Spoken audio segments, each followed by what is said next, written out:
you happen to have a hard copy? And we're live. All right. Victor, do you have a hard copy? Mr. Garza, we still have one item ahead of you, so we'll call you up in a minute. I just have a real quick question. Can you please have a seat while Yes. we convene? I haven't even banged the gavel yet.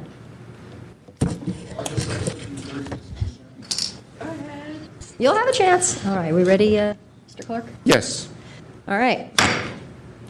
Good afternoon, everyone. This is the Sunshine Ordinance Task Force Complaint Committee meeting at the City and County of San Francisco in room 408. It is currently 4:02 on March 17th, 2015, and a happy St. Patrick's Day to all. Mr. Clerk, can we go with item 1? Item number 1, call to order, roll call and agenda changes. On the call of the roll, Member Rummold. Present. Rummold present. Member Hinsey. Present. Hinsey present. Chair Fisher. Present. Fisher present. We have a quorum. Regarding agenda changes, there is a request from the complainant for item number 6 and 7 regarding the order of the agenda. I believe there's a request to be moved up higher on the agenda. Well, let's give her 2 minutes and hear what she has to say. Hi, members of the task force. I would like to move up, possibly being number 5 and number 6, simply because I'm having a bunch of surgeries. I had one yesterday. It's all up here, and the anesthesia wears me out. And I have another one this coming Monday, and it really kind of wipes me out. So I know that this might go quickly, but I don't see the complainant in the previous case, number 5. I don't see the clerks here. I don't see the respondent either. So if it's possible, I would appreciate it. In the preliminary agenda, I was moved up. So if you could consider it, I would appreciate it. Okay, thank you. May we delay discussing this until later on, as this issue is not immediately relevant. Okay. Sounds good to me. Okay. Thank you, Mr. Clerk. So we'll revisit this. Okay, what else have we got? Item number 2, file number 14112, complaint filed by Mark Major against the Board of Supervisors for allegedly violating Administrative Code Section 67.15 for failing to provide adequate opportunity for public testimony by abridging public comment. Okay, first we need to determine jurisdiction, correct? Yes. Do I have a motion for jurisdiction? I move to determine jurisdiction. Second. Is there any public comment regarding jurisdiction over the matter? Hearing none? There is no public comment. I assume that there is a motion, or that the motion to find jurisdiction is approved unanimously. Yes. Yes. The complainant now has 5 minutes to make his presentation. Okay, Mr. Chairman, actually, I start with a question. If this goes to the full task force, what is the remedy what's a plausible remedy if, for some reason, that it's determined that I was not given equal time at the board meeting on the 25th? Just so I have an idea what is... I'm going to let Mr. Clerk answer that. I mean, there would be a violation. The only thing that would occur would that be that the task force can find that the Board of Supervisors violated the Sunshine Ordinance and issue an order of determination. Be up to the chair of the Sunshine Ordinance Task Force to determine if any additional action is required. However, there is no... The Sunshine Ordinance Task Force does not have enforcement authority over that matter. So it would be an issue for the chair of the task force to decide. Okay, all right, thank you. The issue arises from on November 25th. I opted to go to the Board of Supervisors and read a letter that I had already presented to the city attorney. And it was a letter about in my intention of a Section 42, 1983 lawsuit that included the city as a defendant. and it involves excessive entanglement between the police department and a Dominionist sect called the Assemblies of God, which is a church supposedly, but they're more of a Dominion theology sect. And this church has been, I'm a gay man, and this church has been stalking and harassing me and has subjected me to conversion and other therapy without my awareness and my approval. So that's the nature of what my public comments were. And I was reading a letter to the Board of Supervisors. I had just, coincidentally, since it was speaking of a church about Dominion theology, I just said the word Dominion, and then about, I'm guessing about 10 seconds later, the microphone was cut off. I don't believe, and we have the video, I don't believe any other speaker public comments was cut off at the microphone, no matter how much time they took. So I guess, should I play the video? Is that part of the 5 minutes? Would you like to allow the, may I suggest we allow the respondent to make a response before we play the video? Just so we have both sides before we play it. And then we'll give the complainant his time back Yes, after. he has I don't wanna- 3 minutes and 30 seconds remaining. Should be good, because I just said have one Yeah, comment let's do that afterwards. first. Thank you. Yes. Who is the respondent? Would be-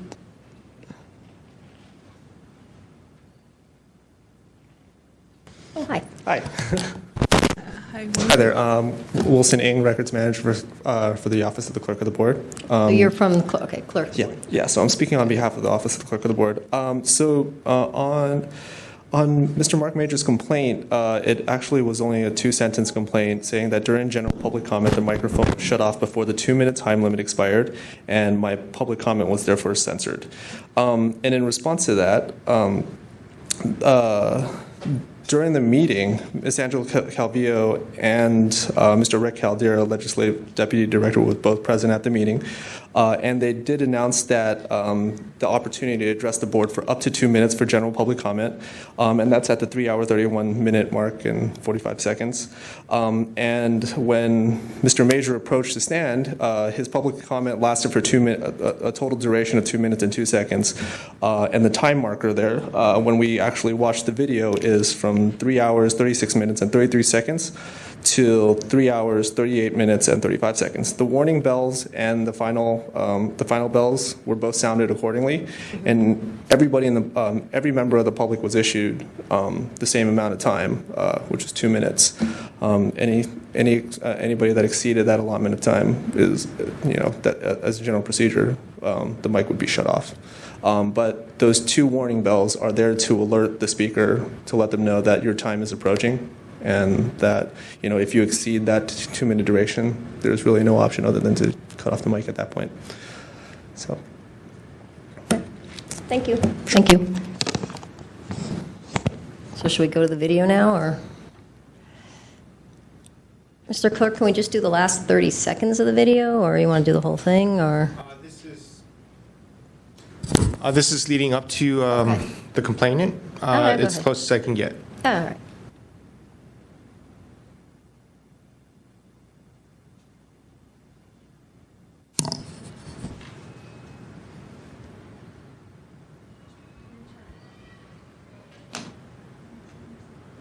Do we have sound at these monitors, or these? I believe this packet is in your box.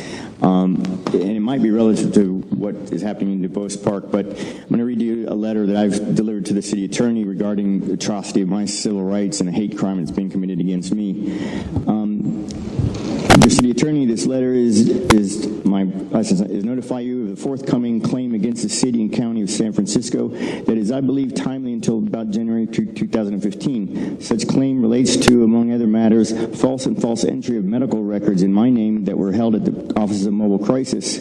There in those records, caseworker Patrick Quinn did negligently enter a diagnosis of my being psychotic with no other cause. Also in the records, caseworker Quinn did make false entry of verbal consent attributed to me but for an undisclosed treatment. Those records, I believe, were created as a means to benefit my landlord at the time, Bob Quinn, whereby such records he used as to claim to file an unlawful detainer summons against me. The numbers here. He did just 4 months after I moved in compliance with a stipulation, sell the house for $1.2 million. On April 14, 2014, a letter was delivered to the Office of Director Barbara Garcia, Department of Public Health, providing her with details of a matter requesting an investigation about those records. As I did not discover those records until March 27th, I was never provided notification about my diagnosis or providing verbal consent. I was never given any choice or information about a treatment. Completely contrary to all things. Lastly, because this is on the packet,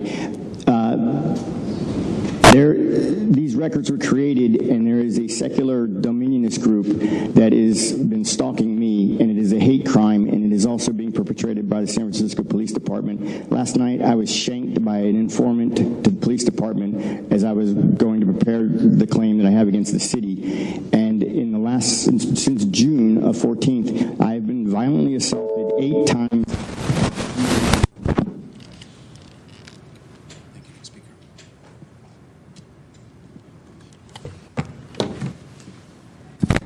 Assuming that I understand what your question will be, the first ring is the 30-second marker stating that you have 30 seconds left, and the second ring is the end of the public comment.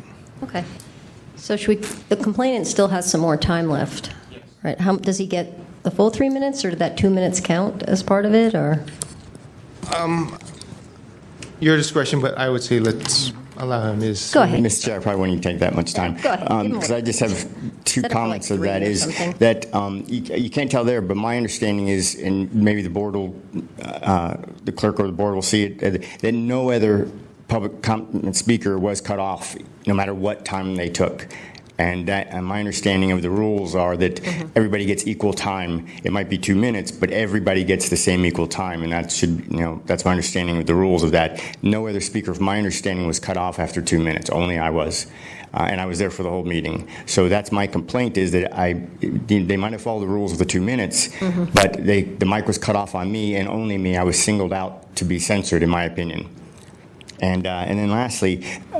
It's a serious matter to me, and I found that the comment and response from the clerk's office or the board was very rude. They implied that their time was too busy and they need to move on, and I thought that was a very, very rude response that I got from the complaint, considering it's an important issue as it is to me. Thank you. Okay. I think we skipped something. We skipped members of the public to offer facts and evidence. But we can do that now. Are there any members of the public to offer facts and evidence for the complainant? Hearing none, I'll go back and ask if there's any for the respondent. Any members of the public? No? Okay. Then task force members can question the complainant and the respondent. I'm going to start. Mr. Ng, quick question. I mean, obviously, none of us were there. I don't know if you were there or not, but you've watched these videos. I mean, level with me. Did other people? I mean, the rule is it's 2 minutes. Right. And generally, there's like a 5-second finish your sentence kind of thing. But were other people given a lot more time? I mean, there's no way to tell unless you review the entire video, the entire duration of the public comment, which we obviously don't have time to do. However, when I did review the video up to that point, everybody was provided the same allotment of time, and it was made perfectly clear by the board that everybody received 2 minutes. And I mean, it's a pretty common practice. Yeah, that's what I thought. Okay, members, did you have a question, Member Hinsey or Member Rummel, for anyone?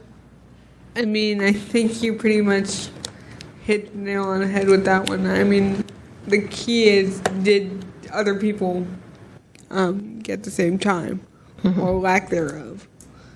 That's what this matter really relies on. So, Member Rummel, do you have anything? No, I agree. The only way to figure it out is to go back through.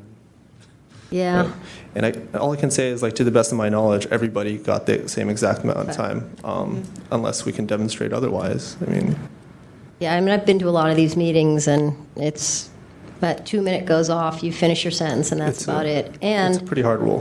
The rule is pretty straightforward. While I empathize with Mr. Major's cause, anything having to do with hate crimes or any kind of attack against anyone in the LGBT community is bothersome to me, but that's not what this task force is here for. We have sunshine, ordinance 67 dash whatever violations, and that's all we've got. And Right. I don't see one here.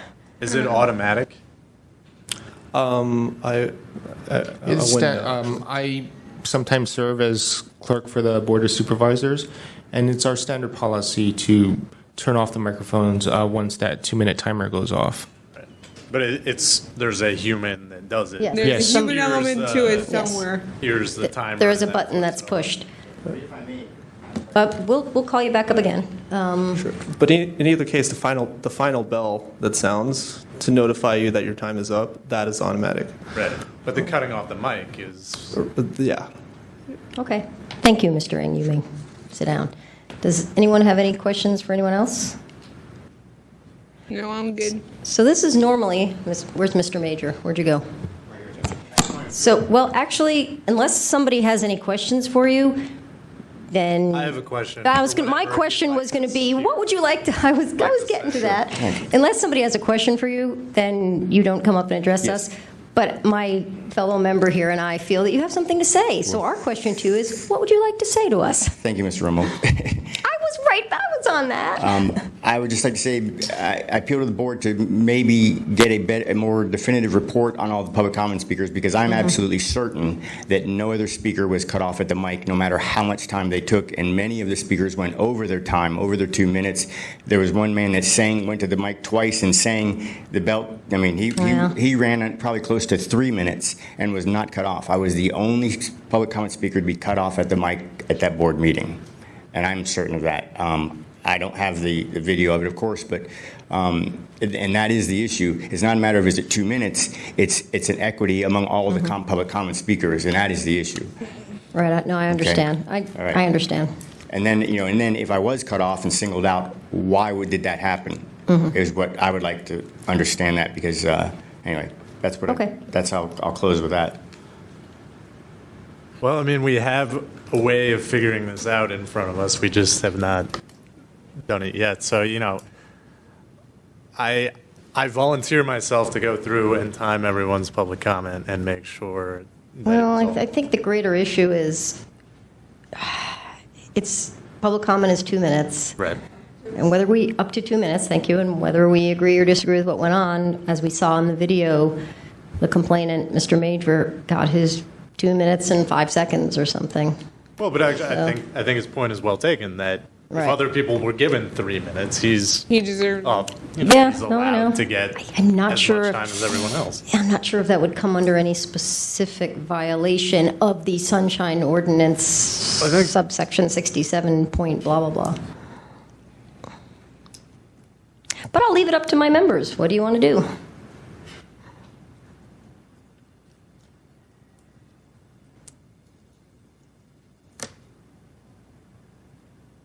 Oh, I wasn't sure if you were looking for something, or Yeah, I was going to look in the ordinance. Member Hinsey? So public comment is supposed to be 2 minutes, right? Yes, Is up that to 2 the- minutes, yep. And that's the general policy for the Board of Supervisors, Mr. Cork? Yes, it is. I mean, I believe the question is, was anybody else Right. cut off? And that is the Yeah. only question that remains. yeah. Yeah. I mean, according to Mr. Ng, everybody was cut off at 2 minutes or thereabouts. Then everyone was treated Okay. fairly. Then everyone was treated fairly, and Well, but that's not what the complainant's saying. That's not what happened. And we have a video of it. We have a way to determine for ourselves. So we have conflicting testimony, Right. but we have definitive evidence. So well, we have 4 hours and 29 minutes of video. I believe the I- public comment section will not be that long. yeah, it would be Right. like, Approximately half an hour. I don't think we should do it here tonight. But I mean, there is a way of resolving. May I make a suggestion? Yeah, please do. May we make the assumption that I don't want to take a side, since I do act as the clerk of the board at times, or not as clerk of the board, but as I do act as a clerk at Board of Supervisor meetings at times. But we can forward this to the full task force with a I don't know what kind of recommendation, but you can forward it to the full task force, and I can review this audio and give you an accounting of the time of each speaker that'd be really under public comment. Can you send me this link? Because I couldn't find it today, so just because I want to go through it too before Yes. we get to the full task force. So let's do that then. So we'll call this And then we can make on hold. a preliminary finding that if anybody else was not cut off, that no violation of sunshine ordinance has occurred. Mm-hmm. If I do find something that goes beyond the 2 minutes without being cut off, we can add the findings of a violation at the full task force. Okay. Well, I think in fairness to the board, I think it should be like substantially similar, right? If somebody finished one word over 2 minutes, it sounded like the complainant might have gotten 2 seconds more. Or, It takes us time to find the button. Yeah. But if somebody got 30 seconds more, then I think that's an issue.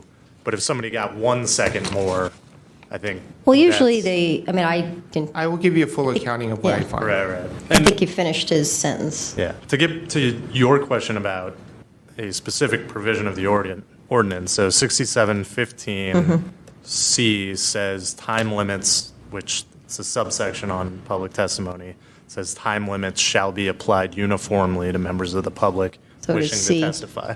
Okay. So if the time limits were not applied uniformly, then it would be a violation of Yeah, that I provision. think that's our issue. I think the complainant got his 2 minutes, and the question we have is, and I'm kind of curious about this too. I tried to look at this today, but I kept getting no permission denied. So I want to take a look too. I mean, if other people are getting 3 minutes, then yeah, we've got a problem. Then that's a violation. So if it's 5, 10 seconds, it's okay. So what is? I believe that the motion shall, I'm going to change my recommendation slightly. The motion shall be to refer this matter to the Sunshine Ordinance Task Force, and then I will present this information to them, and they can make the determination of whether or not to find that there was no violation or a violation has occurred. Yep. And I will write my findings into the recommendation or the findings of this task, of this committee for review by the Sunshine Ordinance Task Force. Okay. Do we need somebody to make a motion for this? Yes, or- please. Yes. I move that we accept Mr. Clerk's recommendation to review the video and write up his findings for the full task force. Second.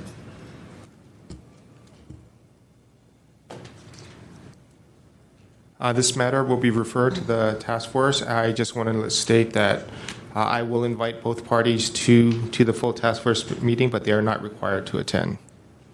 Okay. Excellent. Yeah, that's true. Excellent. Okay.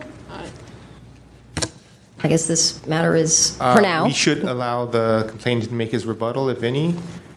They've allowed the We what? haven't allowed for rebuttals yet, and That's public right. comment. Sorry. Oh, that's right. Wait, let me catch up to that. Okay, so we've got a motion. The motion has been seconded. So there is a motion. We haven't voted on it yet, so we will take public comment on this motion. We Is that haven't correct? allowed for rebuttals yet, and crap. Respondent and then complainant. So, I'm sorry.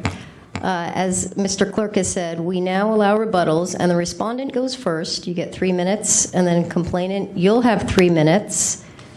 And then we'll have a motion, which we've already had, and then we'll take public comment on that motion. Did I get that right? Yes. Okay. All right. Timer? Okay. Might I recommend that Mr. Major provide like the exact time marker as to which speaker, to identify which speaker was issued allotment of more time than he was, because in order to conserve the actual resources of the clerk of the board, it does take a long time for us to review those tapes. Also, the resources of the task force, full task force as well, and to be sensitive to your time, because the complaint that was submitted was verbatim. It did say general public comment of the microphone was shut off before the 2 minute time limit. And that was the context of the complaint. And that's exactly what we responded to. Now, if the context of the complaint has changed to say that every other speaker was offered more time than Mr. Major was, then the burden lies on Mr. Major to present that evidence to us to dispute. I mean, unless we see an example in front of us that somebody else was issued additional time, I don't think it's really necessarily the department's responsibility nor the Sunshine Task Force's responsibility to review the entire video. I do believe the burden is on Mr. Major to bring that forward to us to analyze. So. Yeah, you just brought up something. Okay, good point. Mr. Major? No, I'm sorry, Mr. Major? You have 3 minutes. I think for any kind of I'm just rebuttal. going to yield to the committee on what you decide and what you find out. I think that Mr. Mold is a good idea, and I think the motion that you've made is a good idea, and I think the evidence will show that there was not an equity distribution amongst all of the public comment speakers, that I was singled out and cut off. Thank you.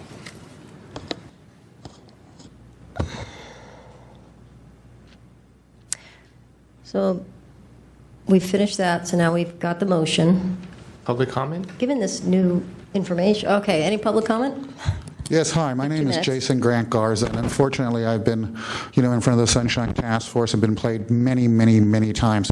Upon listening to what I've heard, it seems like the other side was more concerned whether it was 2 minutes or not, and he was like, oh, this is 2 minutes. Can you take your hand off that? Yeah, No one went over 2 minutes. Then when the other side said, no, there's a possibility that somebody's gone over 2 minutes, and the clerk volunteered his time for, checking something that was 30 minutes, then the original side gets up and says, well, that's not really the question. The question was whether or not it was 2 minutes. No, the question was whether it was equitable or not, whether other people received, the same chance, everything else.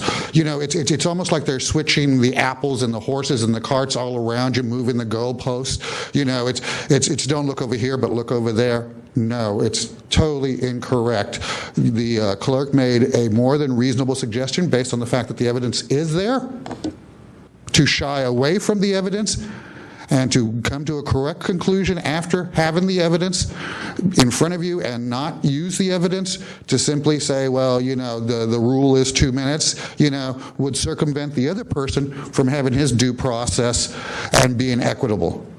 That is my public comment, and I hope you realize how you've been snookered by the first side saying, oh, well, look at it this way, but not this way. And then when you guys made a decision that, well, maybe we should look into it, he said, oh, well, maybe you shouldn't look into it that way because it's going to be very time consuming. It's almost like he's burning the candle at both ends. Do I have any other public comment on this matter specifically? I think you should stick with the Sunshine Task Force and the code and what was written in the complaint. I don't think there was an abridgment of public comment. I think the code is clear. It says up to 2 minutes. If you're going to compare it with other speakers at that particular meeting, you could also compare it to meetings in 1902 with speakers at that time. So it's kind of becomes very confusing very quickly. So if you were to just time it as you have and understand that he had his allotted time, I think that's enough.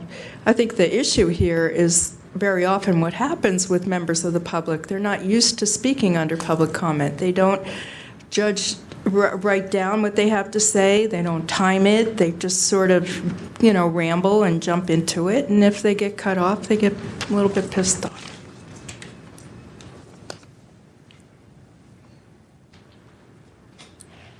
There being no further public comment is closed. Okay, we have a motion in front of us. Yes.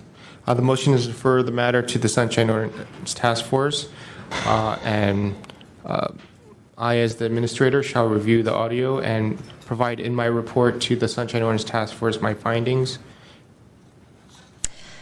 Mr. Clerk, before we do this vote, I'm really torn about this because this was a short one. It was 12 pages, but I'm reading this teeny tiny little complaint form, and the original complaint was shut off before the 2-minute time limit expired.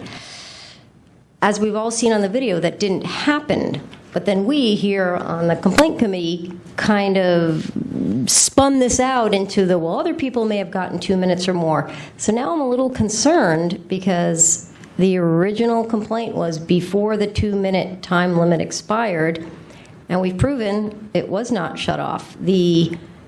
Well, other people may have gotten more time, and now we're going to look into it. That's almost tangential to this specific complaint. So am I saying, and I'm sorry to do this, that maybe the complainant we close this one out and he needs to put in another complaint, or? I do not believe that's necessary. The task force has in the past expanded complaints to relate to other issues not listed on the complaint. Yeah, we do this. I mean, I actually don't think we should do it all the time, but we find violations that no complainant ever alleges all the time. At least in this instance, he's up here and saying this is the problem with what happened.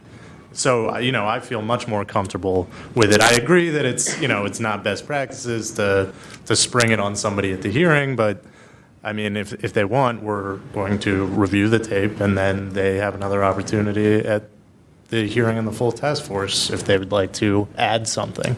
Okay, I just a little leery of us coming in and saying, well, it wasn't this violation that you originally brought up, but look, we found this other one.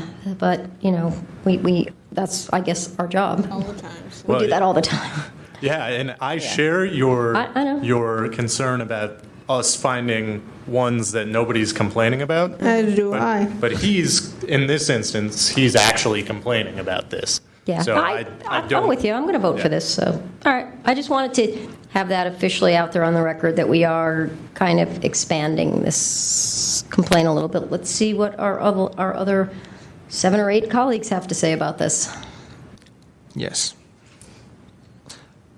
I will go ahead and refer that to the Sunshine Ordinance Task Force. And Oh, we don't need a roll call vote? yes, we do. Member Rumwold, on the motion to refer the matter. Member Rumwold? Aye. Rumwold, aye. Member Hensy? Aye. Hensy, aye. Chair Fisher? Aye. Fisher, aye. The motion passes. This matter will be referred to the Sunshine Ordinance Task Force, and I will provide a recommendation of whether or not additional violations have occurred. Okay, thanks. Next item. Item number 3, file number 14111, complaint filed by Jeremy Miller against the Office of the Sheriff and the Department of Public Health for allegedly violating Administrative Code Section 67.21C, 67.24D, and 67.25 for failure to respond to immediate disclosure request in a timely and complete manner, and failure to assist requester in directing a request to the proper office or staff person. Is the complainant here? Is Mr. Miller in the room? I would just like to state that I have been in contact with Mr. Miller in the past. However, I did try to contact him over the past 3 months, and he has not been responsive to my request to contact him. I tried via telephone and via email. Okay, but the respondent is here. Yes, both of them are here. And from my understanding, the respondents did provide the requested information to the complainant. Okay. But maybe we should ask that of the respondents just to verify that fact. Yeah, so you're sheriff's office, or? Oh, come on up. So I guess we'll just hear excuse me for a minute, Mr. Clerk, we'll just hear what the respondents have to say and move on? As the complainant's not here, or? Don't we have a policy about that? Practice for tabling the matter once or something. Yes, the standard practice would be to table the matter. Right. However, But they're if you would like here. to hear from the sheriff. They're here. I mean, give them their time to talk. Okay. Yeah, so the matter is officially tabled, and we'll be Shortly it shall be. moving on to the next item, but Ms., what is your name? Horn, H-O-R-N-E. Ms. Horn is here, so let's hear what she has to say. Well, we should also make it clear that they could leave, right? They could if they want, but she's clearly not. Okay. So she came all the way here. Go ahead. Again, Freya Horn from the Sheriff's Department. I would just indicate that we did, well, first of all, I should indicate that it was not an immediate disclosure request. And I sent a letter to the task force on December 5th indicating our responses to the complaint. When it was clear that DPH did not provide the information that Mr. Miller requested, we, in response to the complaint he filed with the task force, did call DPH and get the information and provide it to them. And in terms of his other request, we also responded that the information was not available because it was an ongoing open investigation, and we responded to him 4 days after he made the request. He made the request November 13th, and we responded on the 17th. So it's our position that we complied. Okay. Thank you. I had a whole list of questions if the complainant had shown up, but he didn't, so. Would the Department of Public Health like to say anything? Okay. Thank you. Then thanks for coming. I guess we're done with that then. Would you like to make a motion to table the matter due to non-appearance? So moved. Second. Do we take public comment on that? Yes, please. So is there any public comment on this item being tabled? You have 2 minutes. Thomas Piccirillo, the motion to table this matter. I don't understand how the matter could be set on your calendar if complainant hasn't communicated at all with the administrator. If that's the case, then this matter shouldn't have been set on your agenda. And then, in terms of due process, you shouldn't allow the respondent, when the complainant is not here, to give their position. So, two criticisms. Number one, this shouldn't have been on your calendar, and perhaps you could have discussed something other than this item on your agenda. And when the complainant is not here, you shouldn't allow the respondent to give their position. Thank you. Okay, thank you. Do I have any other public comment on this item? Hearing none. On the motion to table the matter, Member Rumble. Aye. Rumble, aye. Member Hinsey. Aye. Hinsey, aye. Chair Fisher. Aye. Fisher, aye. The motion passes. Item number 4, file number 15012, complaint filed by Jason Grant Garza against Barbara Garcia, Philip Katzenberger, Faye de Guzman, Nancy Serra, Department of Public Health, for allegedly violating Administrative Code Section 67.21 and 67.25 for failure to allow inspection of public records during normal business hours of operation without unreasonable delay and without requiring an appointment, and failure to respond to an immediate disclosure request in a timely and complete manner. Do I have a motion for jurisdiction on this? So moved. Second. Okay, Mr. Clerk, you've got that. Do we have DPH is here, so you're representing everybody in the complaint? Okay. Is there any public comment regarding jurisdiction? There being no comment regarding jurisdiction, the motion to find jurisdiction passes unanimously without objection. Okay, so then we go 5 minutes for the complainant, and respondent, you'll have 5 minutes. Okay, thank you. My name is Jason Grant Garza. First of all, this is an unusual thing for me because normally we go straight to the Sunshine Task Force. This is a new thing that's happening that I do not understand, but that's okay. I wanted to let you know that the videos that I supposedly received, I tried in 3 different machines and could not get to play. I came in earlier, and the clerk can attest to this, that he tried it on this machine and said that there was a player that was on the DVD for it to play. I told him my machines can't even access the DVD, but I will still continue to try on. Another thing I'd like to acknowledge is in these DVDs that I did play and watch with the clerk, that, you know, the San Francisco General had on it everyone. San Francisco General and the Department of Public Health keep telling me that I can't videotape because it's a HIPAA violation, yet these records that they provided to me, which until today I was able to play, shows them recording everybody, which is, I guess, a HIPAA violation under their terms. It's awfully curious, but I want to bring that up. Okay, I wanted to continue to follow up and let me start and go forward.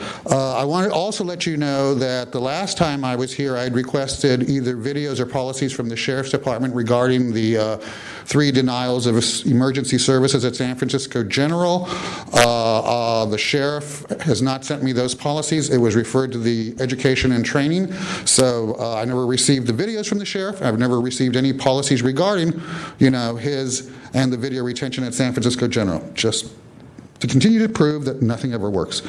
Also, in my denial on this particular thing, I was told that medical records are not public records. The Sunshine Task Force has repeatedly ruled that one's own medical records are public records, except you guys never set a precedent so they can continue to do this ad nauseum. All right. Now, I want to speak to the matter. On 12/22, I sent in an IDR. On 12/24, I received a thing back from the Department of Public Health informing me that they were requesting an extension until 1/5, but that everything would be given to me on 1/5, and, stuff would be provided on a rolling basis. Of course, that never happened because on 1/5, they wrote me back and thanked me for my patience, but to inform me that they were still working on it, which means they violated what they said they were going to do. On 1/6, I went to DPH to follow up, over the incorrect things that I'd been given by the Department of Public Health's information officer, the public information officer, the incorrect information. And I requested an appointment, several times. I was never allowed an appointment. I was given a phone number to call. I emailed, was never given an appointment to follow up so that I could speak with the public information officer. I was actually arrested going to 101 Grove, seeking to follow up not only with the public information officer, but, to follow up on the denial of my health care. So, this public information officer is not public at all. I was denied access and accommodation to the officer to continue to follow up on all the incorrect information she had sent me. I also wanted to inform her that when I did finally pick up the things, which were very, very, very, very late, that, they did not play on my player, so I wanted to go back and request it in a different format. I was not allowed that. I was falsely arrested. Okay, let's continue to move on. There are videos on YouTube under Jason Garza showing how many times I tried to follow up with the PIO, Garcia, and everybody else, only to be mishandled by the Sheriff's Department and to not be granted access to the public information officer to follow up on the incorrect, stuff that she had sent me, and of course the lateness and everything else, basically to hold them accountable. So for me to try to hold them accountable, I was falsely arrested. I want the committee to know that. I also want it to be referred up to the Sunshine Task Force so that I can show the task force, that they've priorly claimed that there was a HIPAA violation if I video recorded, but yet they sent me videos, haven't recorded everybody else. So, apparently they don't live by their own deceptions. I'd like for it to go in front of the Sunshine Task Force for official misconduct. Okay, let's see, was there anything else I wanted to say? Or maybe you can just ask me questions. I believe my time is running out. You can hear from the other side and see what they have to say. Thank you. Thank you. Okay, do I have any members of the public who would like to offer facts and evidence in support of this complainant? Okay, hearing none, respondent from DPH, come on up, and if you can just repeat the pronunciation of your last name so I don't destroy it. It's Soraya, rhymes with Mariah. Oh, well, that's easy. Okay. Easy to Thank you, remember. Ms. Soraya. Sure. You have 5 minutes. So just a quick question, because I'm looking at the memo that was sent out for this meeting and then the agenda. The complaint is that DPH failed to adequately respond, or is it that we failed to allow inspection of public records? It would be both issues. So the memo only had one. Can you stop her time for a second? I Because have not started. You haven't started yet. So that was my issue too, is, and I spent a lot of time on this, believe, is this the videos and the MSCs, the records, or, because we don't have jurisdiction over medical records. That's HIPAA, you can go in and request those on your own. Are we hearing both, or just one? I believe from my review of the complaint. And then you can speak too. My review of the complaint was regarding the videos. Okay. The other issues have been previously decided by the task force, and are not to be re-adjudicated by the task force. Okay, so we're hearing only about the videos then? That is at your discretion, but I believe that is what it should be. And Ms. Soraya, what was your question? Or No, was that your question? Mm-hmm. Okay. Okay, so Okay, then we are going to hear about the IDR for the 3 videos on, if I got it right, April 30th, Mm-hmm. July 23rd, and July 29th, the 12 DVDs. Mm-hmm. Okay, let's start then.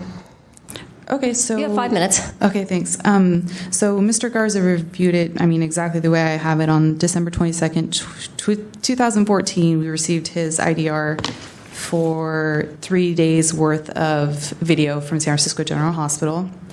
On December 24th, admittedly a bit late, we responded letting him know that we needed to extend the time to complete his request because I checked with the security director at San Francisco General Hospital, and it was going to be a big task to review all the video and primarily to find the spots where Mr. Garza was in the video to give him just that, because actually it would have been a lot more if it weren't for that. We did promise it by January 5th. I did submit to the clerk, when I was asked for a response to this complaint, a litany of emails explaining or showing my follow-up with the folks that owed me this. I think with the holidays and everything that happened, it just was a constant follow-up on my end to try to get it. January 5th rolled around. The security director had enlisted 2 other folks from DPH and his office to help him review the records. And then finally I got them and emailed Mr. Garza on January 20th. 2015 that the documents are ready for pickup, and they were picked up on February 17th. So we... I'm sorry. Go ahead. That's also, we fulfilled their request. Yeah. I'm just trying to get the timeline here. She has a few more minutes, right? Mm-hmm. So you went December 24th, January 5th. When were the DVDs ready? The DVDs were provided January 20th. Okay. Sorry, this is actually your time. I'm not supposed to be asking questions. Carry on. That was pretty much it. I did include in my response again that we exercised due diligence, but due to the amount of records that needed to be reviewed, and it was split up over 3 people in the security office. It's just it was a lot of work, and we actually asked in our January 5th email to Mr. Garza if he would consider narrowing the request, the time of his request for the video, so that would help us expedite a response. And I never heard anything back from him on that. So. That was it. Yeah. Okay, thank you. So are there any members of the public that would like to introduce facts and evidence in support of this respondent? Okay, hearing none, I'll open it up to my fellow complaint committee members if they have any questions for either the complainant or the respondent.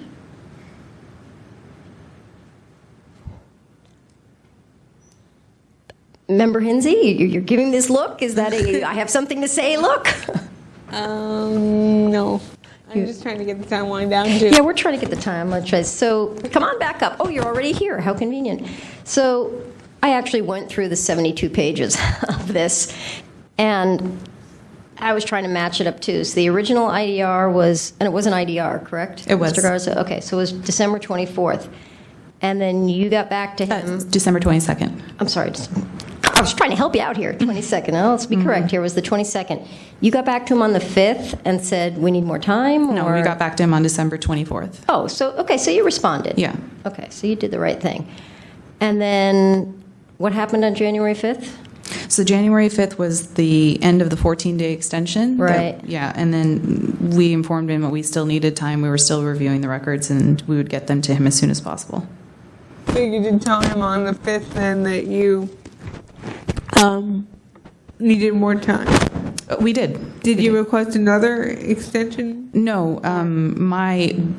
Our practice is once the 14-day initial extension has expired is that we just inform the requester that we need more time and that we're diligently working on it, which is what we did. Okay. So I'm sensing you were late. We've got that, right? So, but I don't see, the original complaint was 6721, which is failure for gaining access. I don't think that was the issue. No. Yeah, I don't think that's the issue here. And, sorry, I'm scrolling as quickly as I can here. Oh, 25, immediacy of response. We might have something here. I mean, Ms. Soraya, we get it. We empathize. We sympathize. This was a huge burden of work. But rules are rules, and that's what we're here for. Let's see. So according to 25A, you're entitled to a 10-day extension. Which they got. Which you got. And you went a little bit beyond that. Yeah, this is one of those, but it took us forever and it took so long, but, you know, we have to do what's what. And I'm not saying that, you know, the sword of Damocles is going to come down on your head and anything terrible, but if there's a violation, we have to note it. No, understood. You know, and if we I have could to do it. give a quick explanation on behalf of DPH, this was one of either the first or the second request for video. It was the second request. The first was also from Mr. Garza that we were not able to, and it's been heard here before, that we were not able to obtain. So this is the second one we've received, and I had a conversation with our security director after the matter, and he said going forward we need a specific form for video requests that will specify a very narrow time frame, and in addition to that, if they want, if someone needs to be identified, we need to have a very specific description with clothes and everything.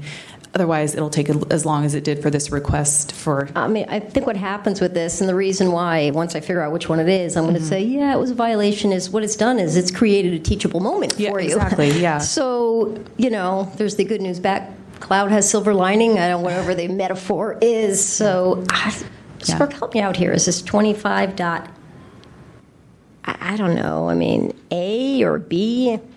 You're more, Member Rummold, you're more lawyerly than I am here. I mean, I'm just going to make a motion that acknowledges it was a violation. We'll send it up to the... Do we have to send this up to the task force? We can't. Yes. Yeah, we'll send it up to the task force, and we'll all just acknowledge that this happened, it was a violation, that you now are taking steps to clarify things, because, yeah, this, you know, but we also, we have the rights of the complainant, and his right is to have these videos. On the other hand, now moving forward, maybe your department can say, we agree with that, you have your rights, but help us out a little bit here. So I get that. Did we come up with something? Oh, sorry. 25A? Let me ask, when was the video finally provided to the complainant? January 20th. Thank you. Just for my record keeping. Can I ask why the clock's not ticking? Aren't we in Q&A We're in right now? question. We're in question and answer right now, so there's no clock. I have a chance to rebut it. You will have that's a 3-minute rebuttal. This is the task force is asking questions of people. It seems that all our questions are to Ms. Soraya right now. I know we've had this one before. I'm not sure if it's A. Yeah, I think it's A. 25A. You have this in front of you? Yeah. It's weird, though. Yeah, it's a little I believe weird. It's the entire sections A and B. I believe section B, if voluminous nature of information is requested associated remote location, and it talks about the 10-day extension. So There's no, the weird thing, I mean, the ordinance is terribly written, but there's Well, the ordinance is older than my children. I mean, there's no violation. There's violations. If anything, 6725A, failure to respond to an IDR in an appropriate time, but there's no. would you mind pulling your mic closer? we're actually using your mic. There doesn't seem to be anything in the ordinance that addresses specifically what happens after the extension is invoked and then not complied with. So, I mean, I think it's still a violation. It's still a failure to respond to an IDR. Yeah, let's go with 20. I'm going to make the motion that there was a violation of 6725. Oh, we're not in May motion we yet. I'm allow sorry. for Yeah, we're not in motion rebuttals yet. We have before? rebuttals. Sorry. So once we finish with rebuttals, I might make a motion, and y'all should stick around to see what that is. So are we done with questions? Okay, so now we are going to hear 3-minute rebuttals, and in this case, come on back, Ms. Soraya, you're first. The respondent goes first, that's how it goes. And then it's on the second page, on the back page of this. You will go first, and then we will hear from the complainant. So you have 3 minutes to rebut. Okay. You shouldn't feel compelled to use your 3 minutes. Yeah, if think you've got you have any- 10 seconds, go ahead. I don't have anything to rebut, so. Okay, thank you. Thank you. Mr. Grant Garza, you have 3 minutes. Okay, first of all, the insinuation that, by the 5th, I didn't receive anything on a rolling basis. So, that's something that needs to be brought forward. The other thing is that not having received everything, I went in to follow up with this person, never got an appointment, and was illegally arrested. Following up, that's another matter that should be before these people, because I was violated. Seeking to follow up. I've already explained to you that the videotapes, the DVDs didn't play. So to say that, me following up after the 5th and to not get anything, for them not to be ready till the 20th, and yet me still trying to go in and follow up and not be afforded, my civility, my dignity to follow up and ask the appropriate questions is really disconcerting. Also, there's another thing I want to show you. If I can have him turn on the overhead projector, please, is the fact that, in my IDR, 1 second, please.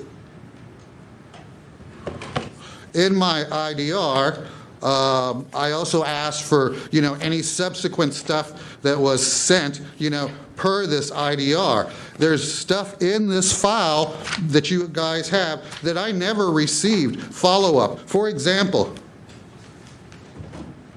from O'Donnell about the records and everything. I never received this. This was supposed to have been sent to me because my IDR specifically says this request includes all paperwork sent, received, an email, or any other form of transmittals to all agencies involved, so that I could see what was going on. And then they go back here and they continue to write each other and everything else, but yet I don't have any of this to prepare with.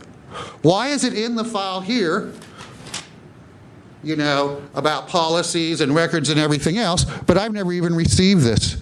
And then for them to say, excuse me, there is no other documentation that's responsive to this. I mean, how many times do they get do they get the chance to not only break the rules, but to lie?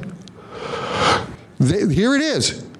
For them to say that there's no other documents, here it is. The fact about the medical screening examinations that I requested before, I didn't receive those, so I can request them again. Let's not forget, this is federal law that they are violating. The videos prove everything I've said. I have my videos on YouTube that prove that I was denied the emergency services. I've just received their videos, which the clerk here, the administrator, was able to play for me. So if, I'm once again requesting that they be sent to me in a different format on a flash drive, because I can't play them on the 3 different machines I've tried with. And I want this, to be for official misconduct and every other thing that I've requested, because I'm correct, as always. Thank you.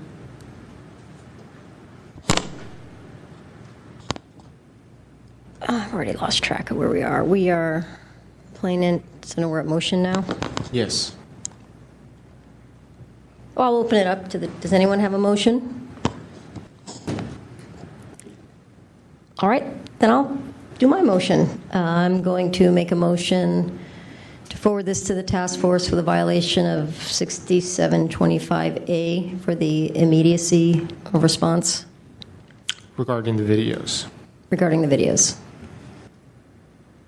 Second. I'm sorry to interrupt. It's just I wanted to tell you, if you're going to have it go in front of the task force, when's that going to be? Is it going to be like the 2nd or the 3rd of this next month? We can discuss that in a moment. Because I may not be available. I may need for you to put it off to the Garza, next one. We'll make sure that's taken care of. We will discuss it momentarily. Yeah, you'll work with the clerk offline on that. Okay. Actually, we'll discuss it before we leave today. As he says. On the record. On the record, okay. Thank you. So let's see. I made the motion. It was seconded. Public comment on the motion? Do I have any public comment on that motion? There is no public comment. Okay, let's just have a roll call vote. On the motion to find violation of 67.25A regarding the requested videos, Member Rummold. Aye. Rummold, aye. Member Hensy. Aye. Hensy, aye. Chair Fisher. Aye. Fisher, aye. The motion passes. Will also note in the recommendation to the task force that the issue concerning the other request of medical records and so forth were not considered because they were previously adjudicated by the task force. Okay. And this will go to This subsequent meeting. will go to the task force on the April 1st meeting of the Sunshine Ordinance Task Force unless there's an objection by Mr. Garza. Yes, I cannot be here April 1st. I can place it on to You the said May. April 1st? Isn't this, yeah, April 1st I It's can't the be first here. Wednesday, yeah. Sorry, April Fool, sorry. Okay, So- I can't be here. So we'll go to It May will be May the 6th. 6th. That's fine. I'm still confused about the other sections of my IDR and the nature of your ruling. I believe this committee has determined that that matter has been previously adjudicated, and this task force is not going to, this committee will not be making any rulings on a previously adjudicated matter. You mean previously adjudicated in the fact that I didn't receive them? Previously Thank you. adjudicated, you were informed with Okay. Next item. this matter will be referred to the May 6th meeting of the Sunshine Ordinance Task Force for consideration. Victor, we've got to situate.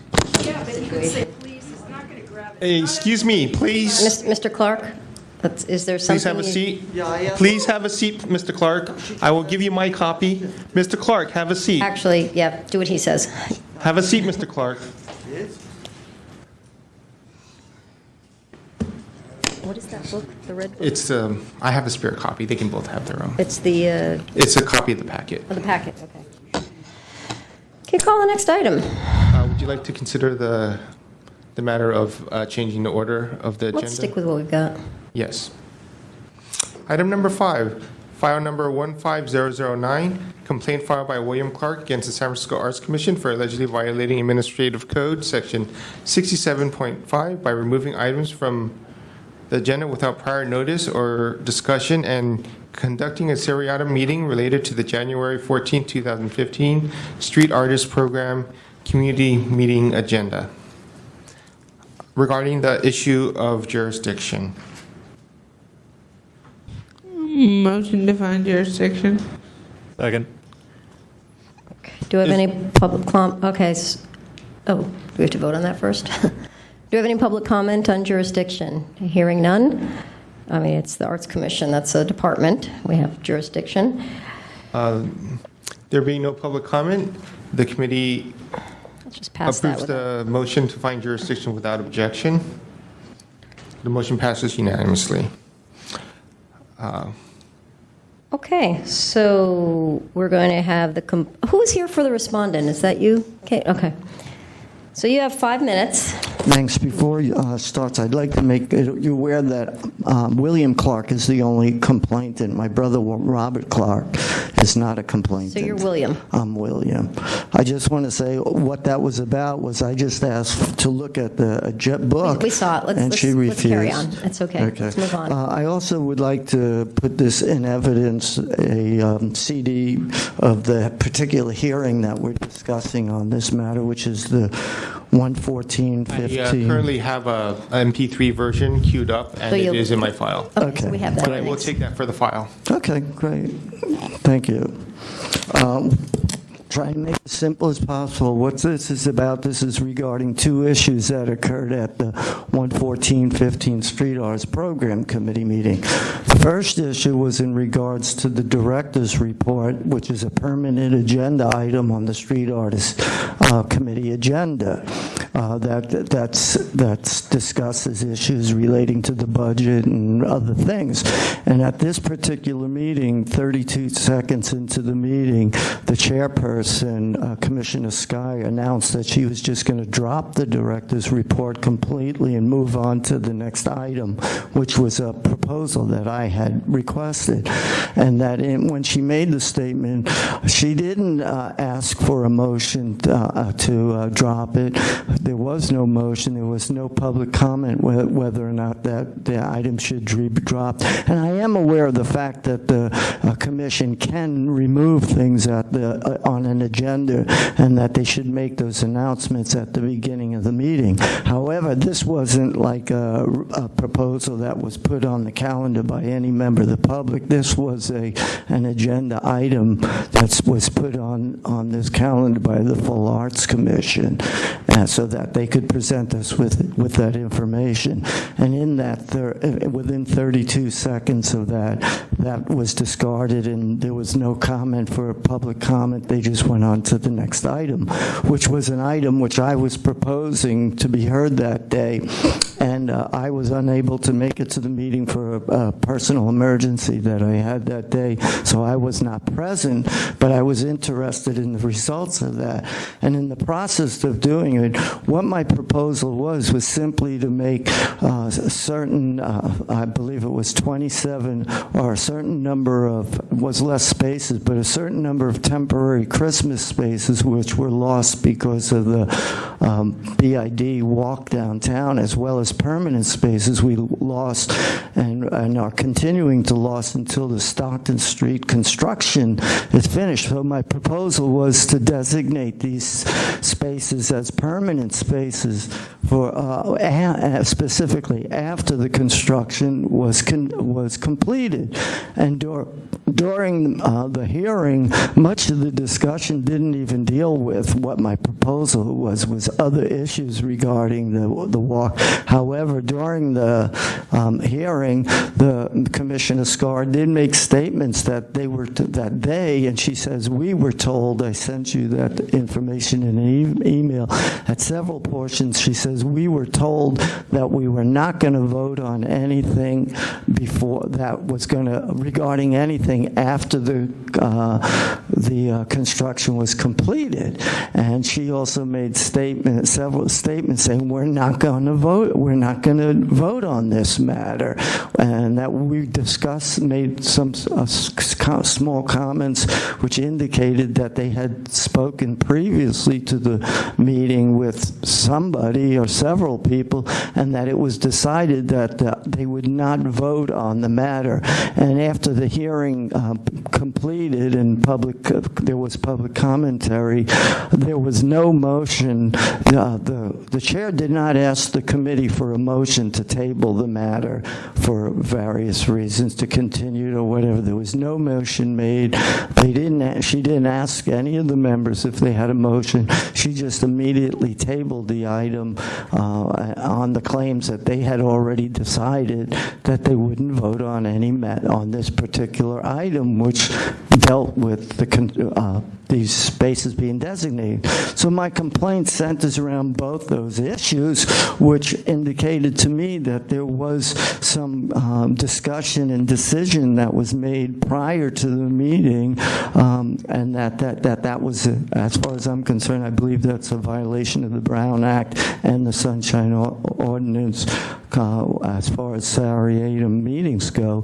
And I want to make it aware that what the importance of this was that at this meeting, we expected the budget to be discussed for the next fiscal year. And at this particular meeting, the budget item was, like I said, dropped.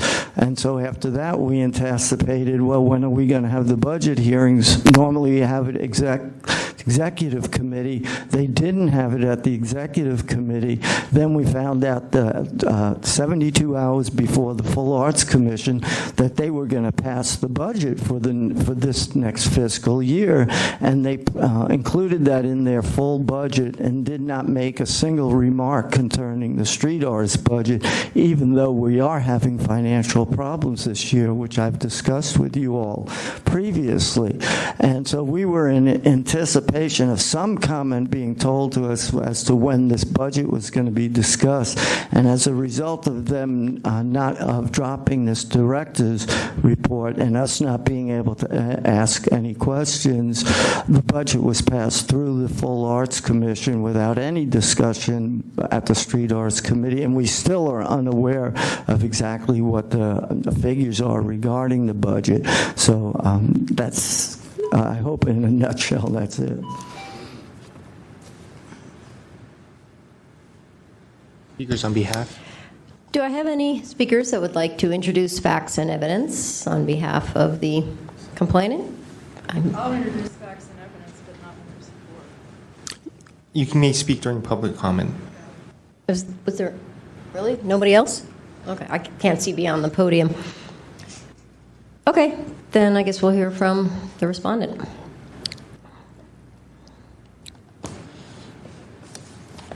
Welcome back. Kate Patterson Murphy, Director of Communications for the San Francisco Arts Commission. So I think I'll just stick to what's outlined in the agenda and address some of the issues raised by Mr. Clark. So the first issue has to do with dropping the director's report, and it's our understanding that the chair can make agenda changes and announce those at the beginning of the meeting, which is what did occur. She announced that instead of the director's report, and this occurred after roll call, that the topics that were going to be discussed in the director's report were actually germane to item number 2, I guess, is the second item on the agenda. And so that it would, rather than spend time on the director's report, she deferred it to that agenda item so that more time could be allocated for discussion around that particular issue, which, as Mr. Clark said, had to do with making holiday spaces permanent. And basically what's happening is Union Square is totally torn apart, and many of the spaces that street artists relied upon for their holiday sales were eliminated because of the construction and a temporary pedestrian walkway that was installed. And so basically the discussion was around deferring making those sites permanent because of the nature of the construction being ongoing, and basically not wanting to go to the Board of Supervisors to advocate for a change at this time when things were still sort of up in the air. So that was all discussed in agenda item 2. I should say, and then back to the other point about the Seriatim meeting. No Seriatim meeting was held prior to the meeting. There was a telephone call between 2 staff members at the Arts Commission and the chair to provide that chair with context around the issue of the holiday spaces. But there wasn't a quorum. There were no other members of the commission present. So it does not meet the definition of a Seriatim meeting, and no violation occurred.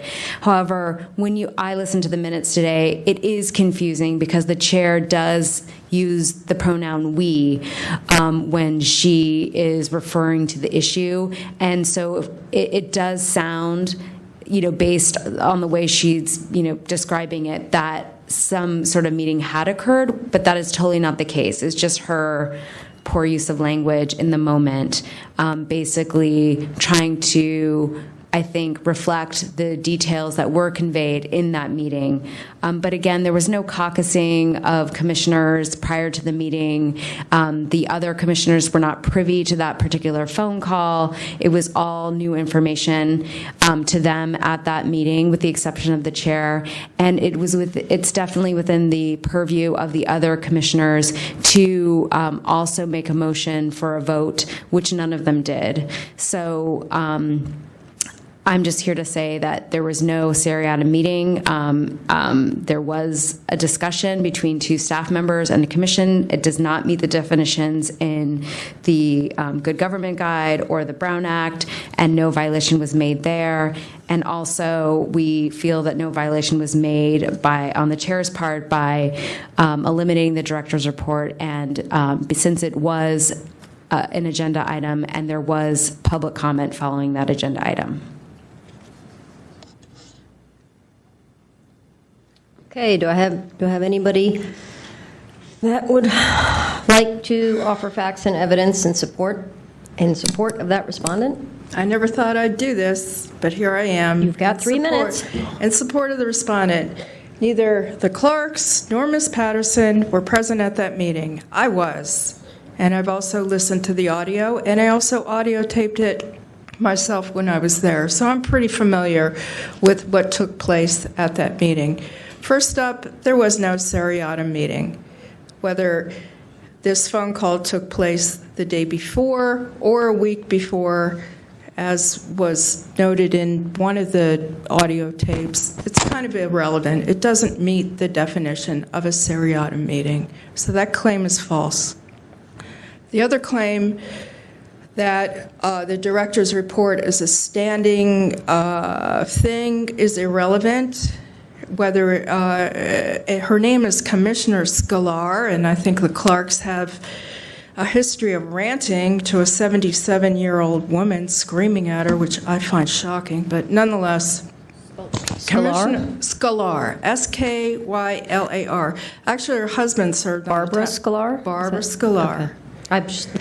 I thought it was J.D. Beltran was the chair. She's the president. Oh, she's the president. So this is... Actually, your husband served on this task force. Anyway, she announced at the beginning of the meeting that they were going to remove the director's report because it was redundant, that they were going to discuss these other issues, and that was that. So I was there. I heard it. I listened to the audio on my phone, and which is online. So I don't think there was a violation there. As far as the language or the verbiage, or we, us, what kind of meeting it was, yeah, it was kind of vague and confusing, but when you got the response back and you understood that it was a phone call between two employees and a commissioner, it's not a seriatim meeting. So I'm having difficulty with even trying to understand how this complaint even came up to this level, because it just sort of adds a lot of hostility, which you've witnessed today. It fuels a lot of stuff that really doesn't need to be there. It's not part of a permit, and it shouldn't be part of the street artist program. So my view is there was no seriatim meeting. There was no, this is a standing policy body subcommittee, but nonetheless, I don't see any violation here at all. Of the two complaints that he filed, I don't find any merit to them at all. Okay, thank you. Where did we leave off? Okay, so we've heard from both the complainant, sorry, lost my place here, and the respondent. So now I open it up to the committee. Any questions?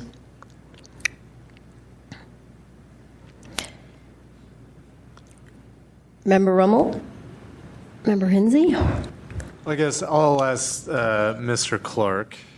Is there any other evidence? I mean, so the respondent has indicated that the language was indeed confusing that the commissioner used at the meeting, suggesting that there might have the use of the "we" confused things.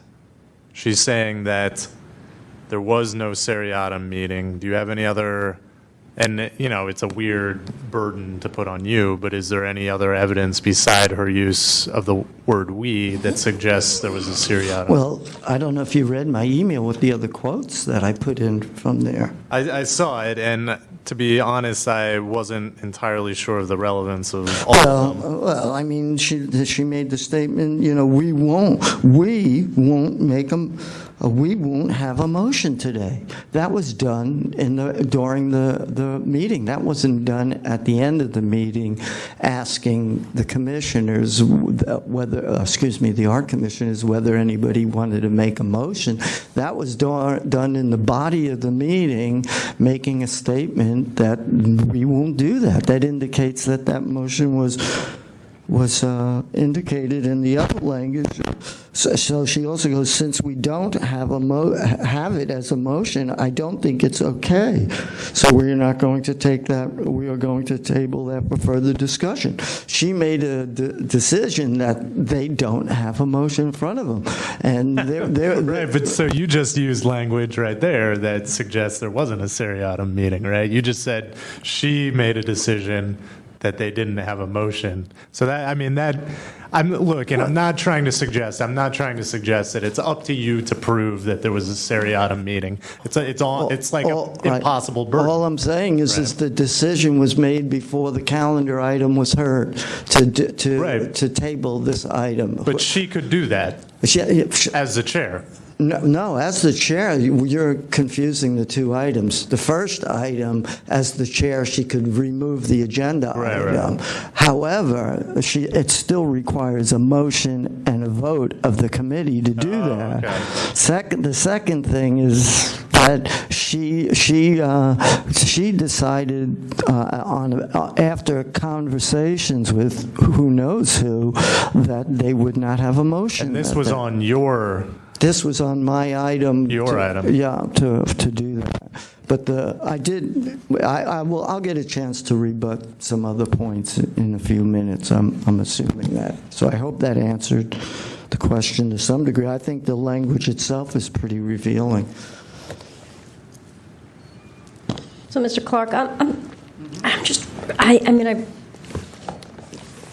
there's sometimes I read these packets and I just think, I wish I was just a little bit smarter, because I'm still a little confused on this one regarding the agenda item being removed. I'm totally oversimplifying this, but I know in my meetings, item number 1 is, do we have any agenda changes? Right. It sounds like from what Ms. Patterson-Murphy, what Kate said was that it was announced in the first 32 seconds or something. So, am I missing something really obvious? Yes, you are. Here, yes. Because yes, you can remove things from the agenda, but like you said, you also have to ask your fellow members whether they agree with that and whether that's done. And in the 32 seconds, she says, just before we start, I'm going to let you know we're dropping item number 2, the program director's report, because, and then the key word, she says, most of what we have to do that he wrote a report on are in the next 2 items, so it won't be redundant to repeat ourselves. She says most of what he wrote in his report is going to also be discussed. However, the public is so that implies that there were some things in his report that were written that he should have given the public's notice sheet, and that he should have told us about, and that he's saying certain things are redundant. However, the public has a right to have a public comment on those items that she didn't consider were redundant, and the public never got an opportunity to hear what that was because they just automatically did. And like I said, I agree with you. The committee member can drop that. I don't have a problem with that. The problem I have is she did it without making any motion, asking any of the other commissioners first to make a motion to remove it, and she didn't ask for any public comment at that time of the public who might be against that motion. Okay. Member Hinsey, go ahead. I guess this question is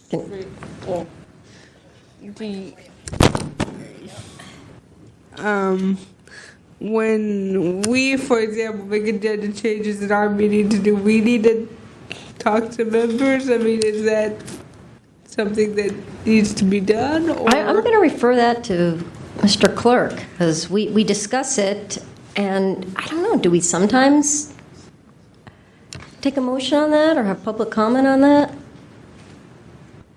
I mean, we kind of blew by it pretty quickly here today. Yeah. I was thinking of our last task force meeting. I know, I was trying to think about, He's furiously looking through documentation for us, because we're all kind of scratching it's literally a head scratcher.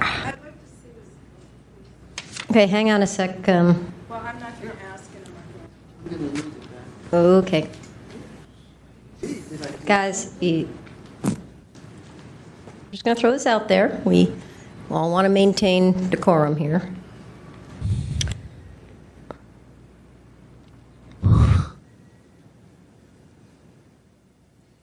To Mr. Clark, is there a provision of the Sunshine Ordinance that you can point us to that you are basing your complaint about the failure to? Well, she just took the book away from me with my we have file. 2 of those, right? Yeah, we have another. Guys.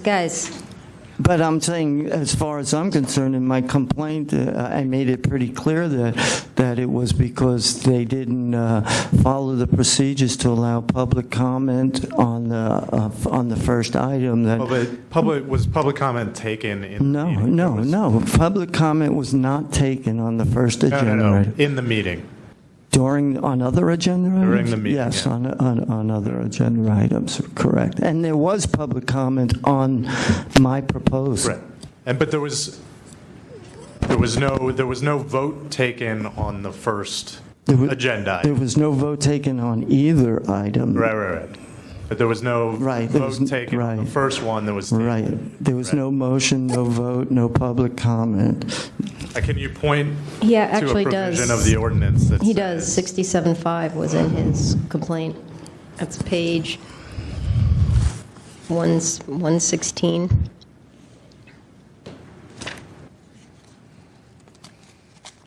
Okay. That says all meetings of any policy body shall be open to the public. Yeah, that's what I'm sort of torn on. Oh, come on up. No, go ahead. Mr. Clark, let's hear what Ms. So in our response, we cited section 67.15B, which states, B, every agenda for special meetings at which action is proposed to be taken on an item shall provide an opportunity for each member of the public to directly address the body concerning that item prior to action thereupon. Section 67.15B addresses a special meeting.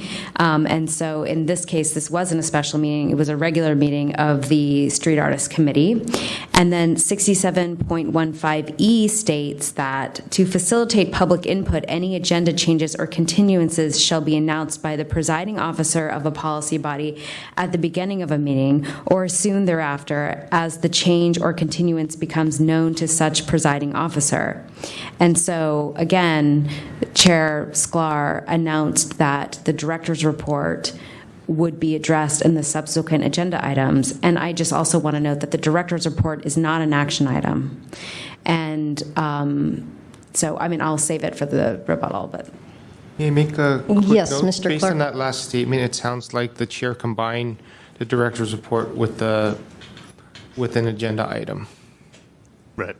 Which is completely kosher, right? Yes. Okay. So, do we have any more questions before we go to rebuttals? Member Rummold or Member Hinsey? I think I'm good. You're good? I'd like to ask the respondent about the seriatim meeting issue. So I guess I was a little confused about kind of the context, and I have to say, going back and rereading those, it does sound a lot as though the commission, or if committee, whatever it is, had made a decision. Again, I'm hearing this out of context, but so can you say with certainty that the staff members that communicated with the commissioner did not communicate with Commissioner Sklar did not communicate with other members of the committee about the item? Yes. Yes, and I think that obviously quotes out of context can be sort of misleading, and the notion that, when it is said that most of the director's report will be heard in the next 2 agenda items, is also, I think you're getting into language and how this particular person is expressing herself. And I think it's hard, we should be careful of what we read into it, because it could be more basic than, it is basic, essentially.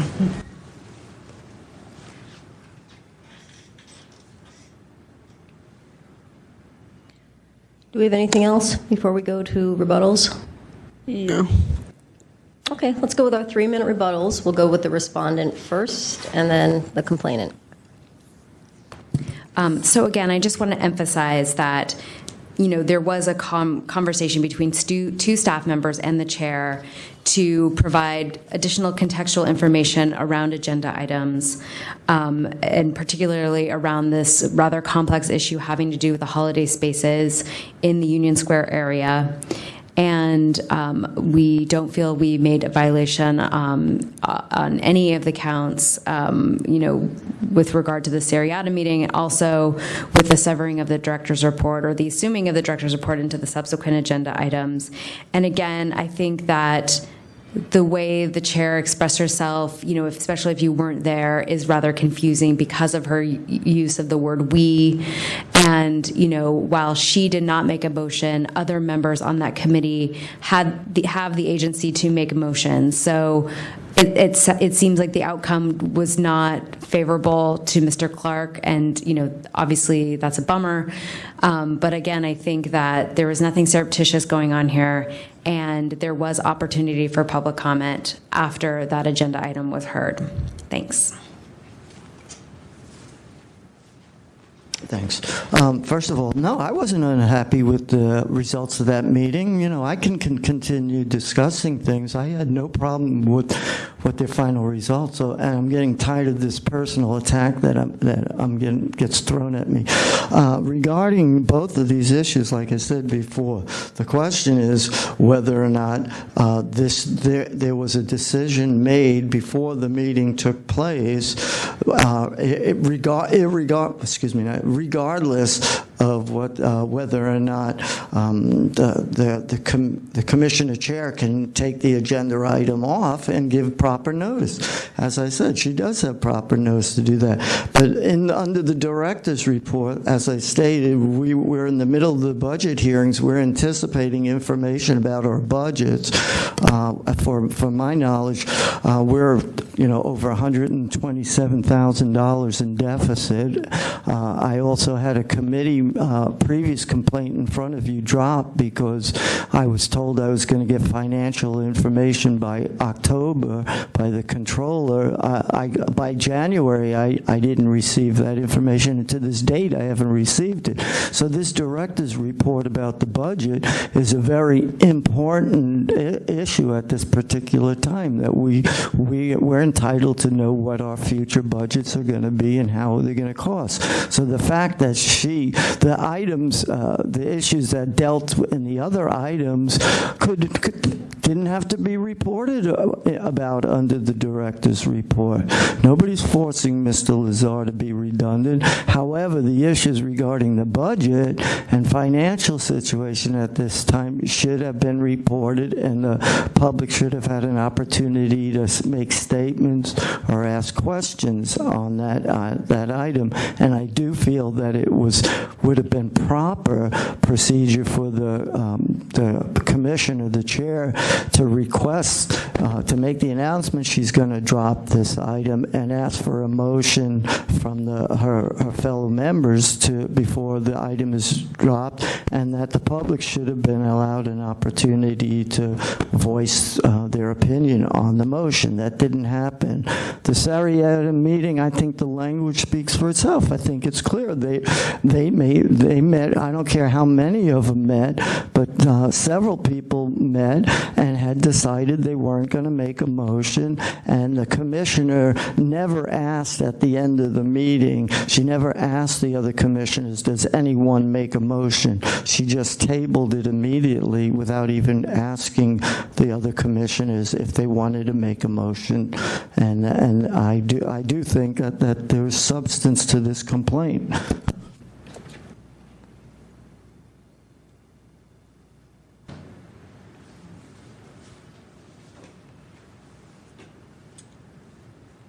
Okay, so let's see. Do I have a motion from anybody to find any violations? I mean, whatever we do here, it automatically goes up to the full task force, correct? Yes. Okay, so I don't want anybody to feel compelled to either jump the gun on anything. There'll be another opportunity for both of you, for the full 11 member, and 8 of our colleagues will sit in on this, correct? Actually, this is a recommendation to the full task force, and they will review your recommendation and either adopt it at that time or schedule another hearing at a future date. So let me ask this. Do we have the third option? The first option being we recommend a violation. The second option is we find no violation. Is there a third option, which is neither one nor two? Because I guess we could recommend it to be reheard by the entire task force. Can we refer directly? I think that's what I'm... Well, go ahead. So the first part of the complaint, the part about removing the first agenda item without public comment, I don't know what part of the Sunshine Ordinance would require public comment to be taken on that. So, I'm not very moved by that complaint. But the part about the seriatim meeting, to me, I don't quite know what to do with. On the one hand, we have the respondent saying, no seriatim meeting occurred. And then on the other hand, we have the complainant pointing out, I think, some, certainly ambiguous, if not helpful language for their position about the fact that there had already been a decision reached by the commissioners about it, especially but doesn't if a vote was never... It's numbers. This was one commission member and 2 staff members. That's not seriatim. That's not a quorum. That's not a full group. Well, and I'm not suggesting that that's the evidence. That was the part I was actually pretty clear on. That's not the evidence of the seriatim meeting, in my view. I think it's the way Commissioner Sklar described what they were going to do. It's a she, right? Mm-hmm. Commissioner Sklar. She said, we weren't going to deal with after the construction because nobody knows yet. We won't have a motion today. And then apparently there was never a motion taken. And, her response was that, look, the other commissioners have agency to make their own motions, but which is certainly true. But at the same time, when the head of the commission is using language that makes it suggest like the issue had already been decided, it's unusual that the commissioner wouldn't offer to hear or see if anyone else wanted to make a motion or anything like that. Page 136. But anyway, I also don't think there's enough to say with certainty that yes, there was a violation. So that there was a seriatim meeting. So I don't know what to do. Well, maybe thing to say is that, we don't make motions just to make motions. If there's, I know this from being the chair of the task force, we don't make a motion to find no violation. That's just considered frivolous. We just close it and move on. So this just gets referred for the task force to hear. Or should we make a recommendation that there's no violation, but let's let the task force hear it? I believe that would be the correct motion. The motion would be refer the matter to the Sunshine Ordinance Task Force with a recommendation that no violation occur, and then I will try to summarize what occurred today and put it into into the recommendation from this committee, and it'll be up to the full task force whether or not to accept your recommendation or to schedule a new hearing. Mm-hmm.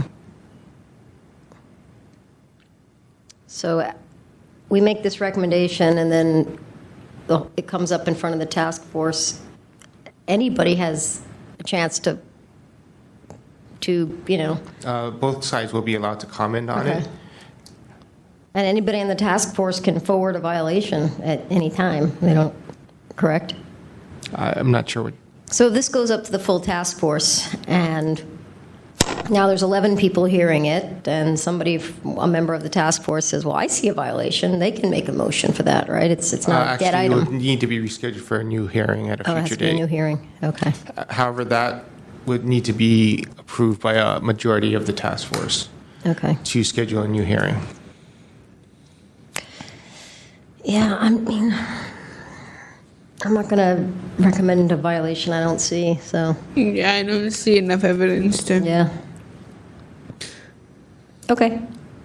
I believe the that's the motion motion. shall be to refer this matter to the Sunshine Orders Task Force with the recommendation that no violation has occurred at this time. So moved. So now I can. Is there a take- second? Oh, sorry. Do I Second. have to second it? Oh, no. I'll second it. I can second it, right? Is there So- public comment regarding that motion? Regarding that motion? But can only. There's no additional public in the room. Right.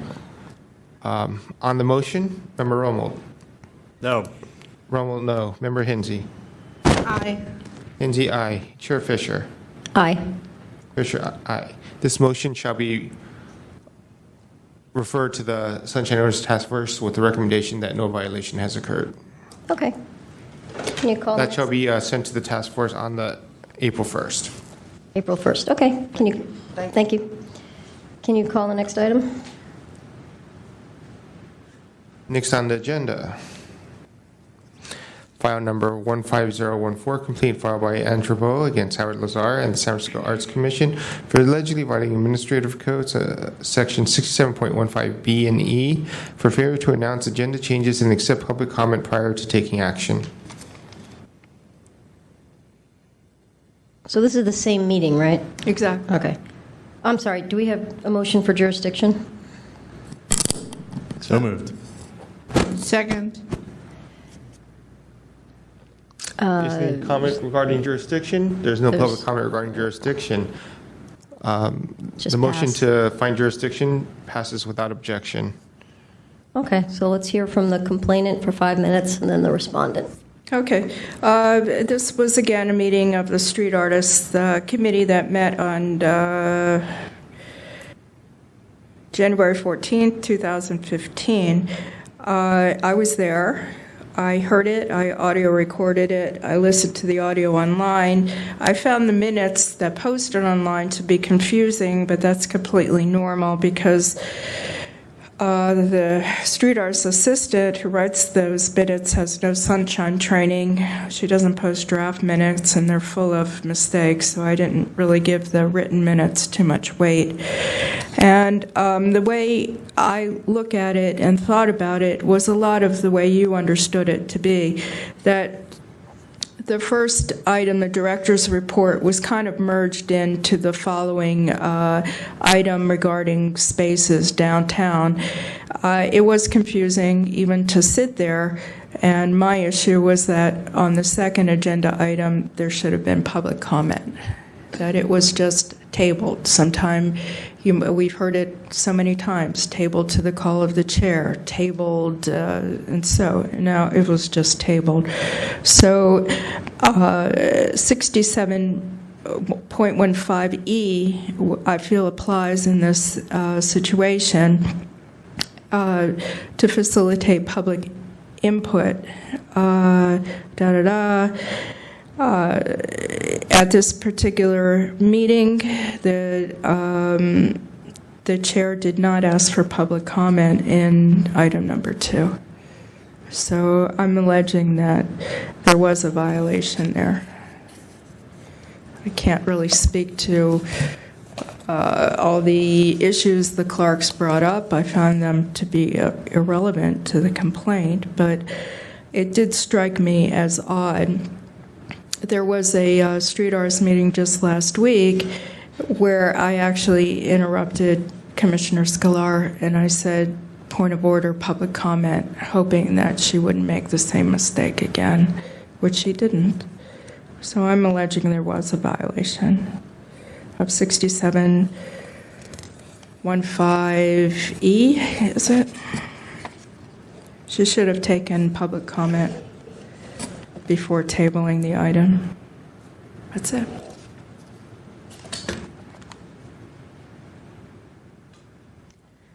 Well, there's nobody in the room, so there's no one here to offer facts and evidence, so I guess we'll just hear from the respondent.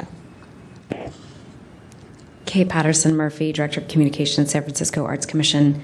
This is the exact same meeting and part 1 of the exact same complaint we just heard. And again, the director's report it was assumed into agenda item number 2, and there was public comment. Ms. Ditesh Trabeau actually spoke during public comment. So the Arts Commission believes that there was no violation and that it is, the chair acted appropriately in severing the director's report because all the topics in the director's report were addressed in subsequent agenda items, and there was public comment. Thanks. Okay, again, as there is no one else in the gallery, there is no reason to have facts and evidence. So I'll open up to the members of the committee. Do you have any questions for either the complainant or the respondent? No, I feel like No. Yeah, I don't either.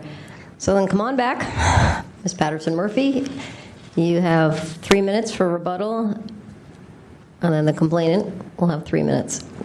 We have nothing further to add. Thank you. Yeah, I figured you were going that way. Ms. Trabeau? I think this is a kind of style that Commissioner Scalar has kind of found herself in because she's a new chair to that committee. I think she was astounded and shocked by several performances of the Clark brothers. In fact, I've been at meetings where she's actually gone out of her way to allow people to speak several times on an issue, and that's when it gets out of hand, and that's when shouting matches occur and such, which are disturbing. And I think that on this particular issue, the outcome was decided. It was frustrating on everybody's part, and it was very confusing, even wondering why that was on the agenda, because at this next full commission meeting 2 weeks later, each little subcommittee stands up and said, this is what happened, this is my report for whatever. And her summation was that she opened up communications between the Union Square bid and the street artist people. That was the outcome of that meeting, which was not the case at all. It was very confusing and frustrating. So I think, by just sticking to the rules, it would be a lot less confusing for a lot of people. So in this particular situation, there weren't many people at that meeting. It was confusing, and I think there was a violation of 6715E.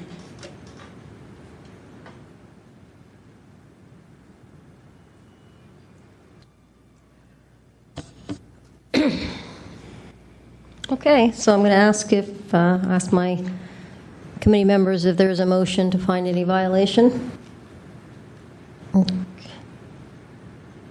Nope. Okay. I don't think so. Then hearing none, we make a motion to find no violation and forward that on to the full task force? Is that how that goes? Yes. Okay. Do we have to second that? Oh, so I've just made it. Yes. Is there a second? Second. And there's no public to comment on it. On that motion, to refer the matter to the Sunshine Ordinance Task Force with the recommendation that no violation has occurred. Member Rumwold? Aye. Rumwold, aye. Member Hinsey? Aye. Hinsey, aye. Chair Fisher? Aye. Fisher, aye. The motion passes. This item will appear on the Sunshine Ordinance Task Force agenda for April the 1st. I'm going to give both parties an opportunity to say something because one seems to be wanting to say something. Why don't we take 5 minutes?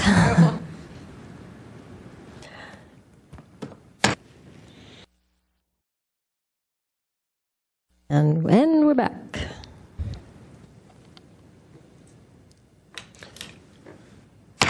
Okay, this is the reconvening of the Complaint Committee hearing on March 17th, and we are coming back to order at 5:53.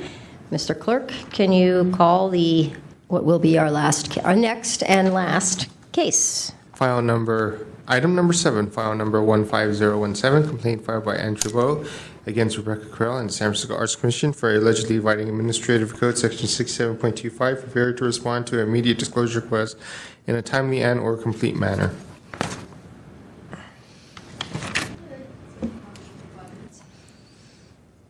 Jurisdiction. Do I have a motion for Motion to find jurisdiction. Second. There's nobody to make public comment, so can we Motion to just... find jurisdiction passes without objection. All right. First, I want to start off by saying to you that I've never personally spoken with Ms. Patterson, who is the communication officer of the Arts Commission. I've seen other departments come in. I've seen people actually communicate with each other verbally. I've seen them go out in the hall. So I thought this would be a new idea for me to reach out to her to say, do you have a few moments before today's sunshine meeting? Maybe we could actually have a discussion. She said she was too busy. Her schedule wouldn't permit it. When in fact, you see, we've waited here quite a long time. We easily could have had hopefully a productive discussion, but she is not amenable to that, which is, in my opinion, very sad. Okay, so regarding this complaint, it's a clear violation of timeliness, 6725. The original response, page 176, was sent on February 24th at 3:43 p.m. It was marked in the subject line, immediate disclosure request. To Rebecca Krill. They had set up, at the recommendation of Mr. Young on their website, a generic sunshine email, which is sfac.recordsrequest@sfgov.org, which I sent also. I did not get a response to either one of these until I filed a formal request for a hearing, and Mr. Young contacted Rebecca Krill, who I believe at that time was the custodian of records. What she submitted was a supposed screenshot view of her email, page 177, which I blew up. And what you see in it are two IDRs from me, one sent on February 27th and one sent on February 24th. They are the same IDR, which I've sent twice. So how did it get in her junk mail? Did it just immediately appear there? No. In my view of things, page 175, is that because she's changed her settings to put my emails immediately to go into her junk mail. Things just don't fall into people's junk mail by accident. So I pretty well covered all my bases by sending it to the generic email, sending it to Rebecca Krill. And at the last full Sunshine Task meeting, Ms. Patterson couldn't even recite what that generic email was. When Member Pell said, "Is it being monitored?" "Oh, yes." "Well, what is it?" She couldn't even recite what it was. So this is a clear violation of a timeliness issue, which is 6725 A and D. Clear, straightforward, nothing funny about it. And I don't send voluminous emails to the Arts Commission. I'm actually bombarded with an abundance of emails from Kate Patterson. I've spoken about it so many times, 41 emails in a day, or today alone I got 10. I mean, this is a simple document request. One email will do. So that's it, short and sweet. If Victor Young had not contacted him, I wouldn't have gotten the documents that I requested. Okay, thank you. There is nobody else in the gallery to offer facts and evidence, so Ms. Patterson, let's hear from you. Okay. So, unfortunately, this email was delivered to Ms. Krell's junk mail folder, and it's it was anomalous because, she does get a lot of emails from Mr. Bo Datesh, and so we don't know why. I mean, Rebecca was very dismayed because she feels like she was always pretty much she was on top of her correspondence with Ms. Datesh-Trabeau. And so when we did get this notice, we did respond with the requested documentation. I never saw an email from Mr. Bo Datesh to the generic email we set up for Sunshine requests. I only have the email that was sent directly to Ms. Krell's email. So if that does exist, I'd like to see it because, I want to be sure that if there are any technical glitches that we're aware of those. I did find some information about, so basically, the city sets up the spam parameters for our Outlook inboxes, and basically what I learned, we inquired because why did this happen? Because we usually get most of our emails, so why was this? Why were these emails delivered to junk mail? And basically every message inbound and outbound is assigned a spam confidence level, an SCL, based on the likelihood that the message is spam. Depending on the SCL, an inbound message may be relayed directly to the user's junk email folder.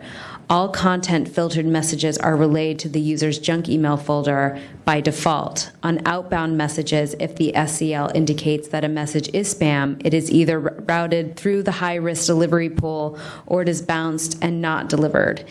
If the message isn't delivered, the sender should receive a message called a delivery status notification, telling them that the message couldn't be delivered. So in order to protect an email, so to speak, from not being delivered into junk mail, we can put the email on a safe senders list so that it automatically guarantees inbox delivery. We're happy to do that. But, I think that it was probably flagged as junk mail, again, because, of sometimes when things are written all in caps, which are oftentimes the emails that we do receive, and the number of emails that we get from the same sender. There's a number of factors. So we're not required to check our junk mail on a regular basis. But nevertheless, we did find it, and we did respond with all of the requested materials. Okay, thank you. So again, there is nobody in the gallery to offer facts and evidence, so we'll open it up to the task force. Come on up. I actually have a question, comment. So in response to what Mr. Wu said, well, I don't know how my email could have gone to junk. I actually used to be the email administrator for a very, very large ISP.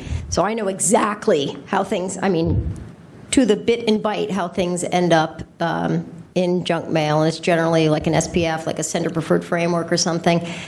And percentage-wise, the majority of things that go to junk are from AOL.accounts.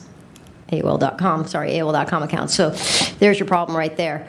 Can you follow up on that, putting a preferred, there are things you can do. You can call it the not spam or not junk. Can you make sure that IT or whoever administers your email makes sure that whatever this email address is, Datesh@a or whatever your email is now, goes. So it's on it's called the safe senders list. Yeah. I mentioned it. Yes, we can that's put her on that. I was trying to repeat what you said, and I couldn't remember what it was called because that's a new term. Yeah, we can do that. It's because you've got atribu@aol.com, as I'm seeing now. So if you can make sure that that is on a safe sender, and anything else that Ms. Tribu uses to make sure that doesn't happen. Okay. That was my only question. Yep, I'm good. Fellow members? I had a question for Ms. Datesh. You said you sent the same request to 2 different email addresses? I did. There's a generic email listed on their website, and this was the result of some pretty intense education and outreach. Actually, Victor Young made this recommendation. If you want evidence of it, it's page 176 of your packet up at the top. That's the email that's listed on their webpage for records requests and public records. I also called a few times. You can see just directly down, I called Krill a few times since I sent this IDR. There was no response.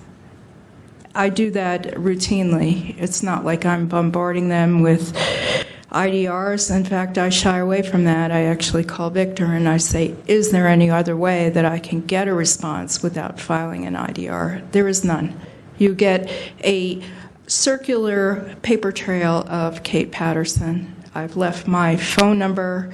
I've asked for appointments. I've politely done more than I can humanly do. And as far as that speech that she just gave, there is no way that we can verify any of that information. We have no. I could stand here and tell you whatever I want to tell you unless we can verify that information somewhere. We can't because the arts. Okay. I'm sorry. So, you sent your request to the general.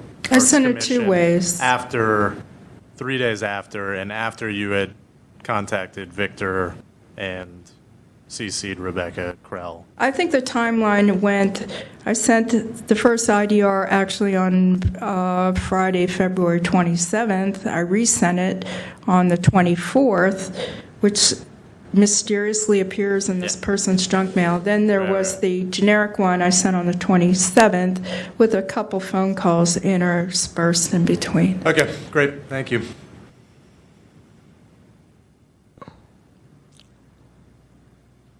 Ms. Patterson Murphy, how many days late? In the junk mail notwithstanding, how late was this? Oh, I think we were pretty late. I'd like to see the email that was sent to the generic email. And I can address that in a minute. But I just have okay. Records request. Okay. I think we were pretty late. I'm going to have to double check this. I'm not sure this is. Yeah, I think over a month or around a month. Just so you know, that generic email is routed to whoever is the custodian record. So at this time, it should have been routed to, it was being routed to Rebecca. Okay. So the first one was sent February 24th, and then we didn't respond until we had received notice. So, I mean, if we'd gotten it in our inbox and we responded when we did, we would have been just egregiously late. I'm not going to refute that. Yeah. And, we responded when we were made aware of it. So that's what I'm trying to figure out here on the timeline, is I don't want to punish you, although we're not a punitive body, but what was the date that you became aware of this? I responded, I believe, the same day that I received the email from responded like Victor. with the records? Yes. That were requested? Yes. Okay. Victor, I'm sorry, I'm kind of foggy. Join the club. I'm pretty sure, let's see, I just want to make sure. So we received your email, Victor, on March 2nd. I have it. Oh, here, it's right here, Victor. And I responded on March 4th. So when was March 2nd? It's a Monday, so then I responded on a Wednesday. Okay. With records. With records. Okay. Not just, hey, we got it, just with the records. But on those February 27th emails, I mean, you're not saying those went to your junk mail, right? So basically what happened is we got this notice from the Sunshine Task Force that we had not responded to this IDR. I emailed Rebecca, do you know anything about this? I emailed the other staff, do you know anything about this? Mm-hmm. Rebecca looked in her inbox. She calls me. She says, Kate, I don't have this email. And as I'm talking to her, I'm like, well, did you check your junk mail? And she's like, and there they are. Oh. That's what happened. Right. That's the blow by blow. And so then I was like, okay, well, we need to respond, and I will draft a response with an explanation, and then we'll provide those records. That's exactly what occurred.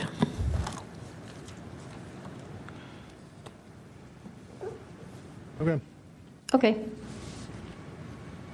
Are there any other questions from any other members of the complaint committee?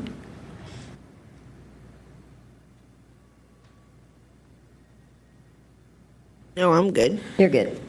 Member Rummel? Also, Okay. So that was our Q&A, right? So are we at rebuttals that we left off? Okay. Respondent? Okay. I'm sorry, you have to, no, just kidding. You have to step up to the, no. So I will repeat that. Respondent, you have declined your opportunity to rebut this matter? All right, thank you. So she has declined that. Complainant, Ms. Trabue, you have 3 minutes for a rebuttal. I think every time I file a complaint, I think about it carefully because I know the amount of time that I'm going to be spending in front of you guys. So these are problems that occur time and time again. We have record-keeping issues. We have a sunshine log that's not being followed. These things are not entered into the log. What we're finding are excuses about how things continue to fall through the cracks after 2 years of intensive scrutiny and probation and suggestions and being proactive. And what we're finding are these things continue to fall through the cracks. I clearly remember the phone message that I left. Ms. Krill, I was not able to get you on the phone. It's been a number of days since I filed an IDR. Can you please answer it? I am always courteous. I never, ever get anybody on the phone. And I feel like the reason why I attend so many public meetings is to put this on the record, not only with you guys, but the Arts Commission. We have mistakes all over the place that are continuing to be made. Here you see it. She didn't get the generic email. None of this makes any sense. And these are the excuses that they put up time and time again. And emails are a paper trail. What more can I do? I covered all my bases on this one, and it was only because I filed a formal complaint and Victor contacted them that I was able to get documents. We're not even talking about did I get all the documents or were they responsive to their request. What I'm pointing out to you is with all this intense scrutiny, they're still messing up, and there's really no excuse for it.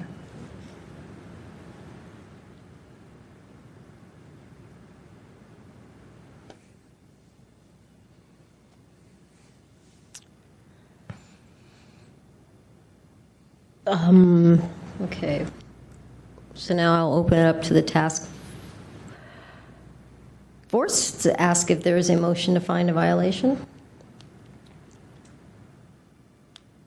And since there are not 11 people here, I will say Member Rummel. Nope.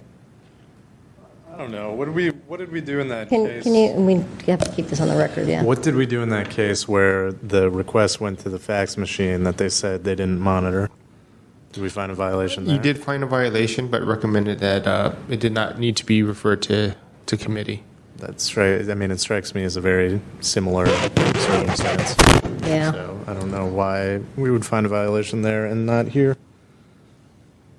Yeah, I'm kind of torn on this one too, because why I understand it and I get it, and Ms. Patterson apparently responded the day or within a day. Rules are rules, and we don't want this to, what if another committee comes in, or another, department comes in and has the same thing? We want to, consistency is key. So we can recommend to the full task force that we found a violation, but that it's been, or, that it's corrective measures have been taken kind of thing, or? Yes. How would one phrase that? And this I will review my other recommendations and copy the language. So, yeah. I believe it will be the motion would be to find that a violation of 67.25A occurred for not responding in a timely manner, and that you recommend that the chair not refer this committee as no further action. No further action, okay. Well, I'd also like to have make sure that either the junk folders are checked or that, I mean, it's one thing for us to say, make sure Ms. Trabou is, taken care of, but what about the other 472,000 people that might write to? I will mention a little bit of the side story regarding the junk mail and making sure the settings are set correctly. Okay.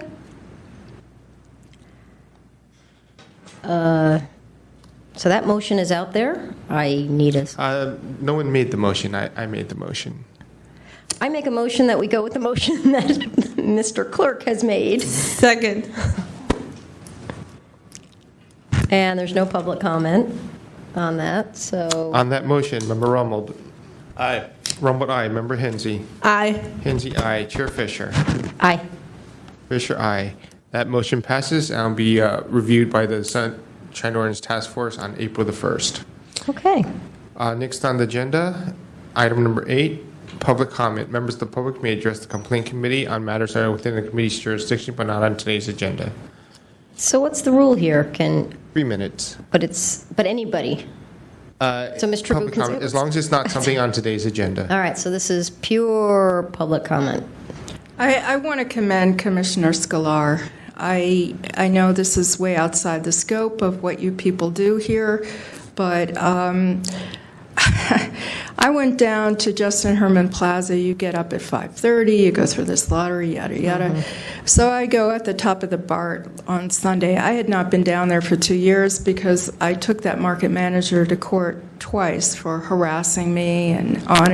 And in the financial district, the Arts Commission did nothing about that. And around about 9:30, he came up, began harassing me. The police came, they warned him. I called a friend of mine who's a cop. She came out, she warned him.